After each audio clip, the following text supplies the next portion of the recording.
Msanii Mr. Blue ahusishwa na kesi ya mauaji na hukumu kali, lakini kuna kitu kikubwa watu hawajui. Usikose, maana ukweli unaweza kukushangaza.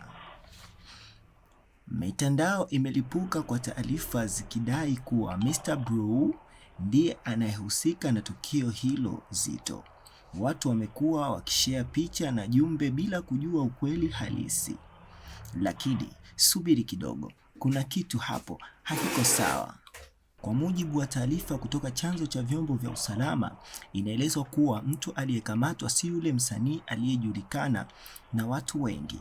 Hapa ndipo mkanganyiko wa jina la Mr. Blue ulipoanza kuwachanganya watu. Inaonekana jina hilo limetumika au kufanana na mtu mwingine kabisa, na kusababisha watu wengi kuamini kitu ambacho si sahihi. Hivyo basi, msanii Mr. Blue hahusiki moja kwa moja na tukio hilo. Ni mkanganyiko wa taarifa unaosambaa kwa kasi mtandaoni. Sasa, wewe unaonaje? Je, ni bahati mbaya ya majina au kuna jambo lililojificha? Andika maoni yako na usisahau kusubscribe kwa habari kali zaidi. Kwa mujibu wa taarifa kutoka chanzo cha vyombo vya usalama, inaeleza kuwa mtu aliyekamatwa anahusishwa na kesi hiyo, lakini si msanii anayejulikana kama Mr. Blue.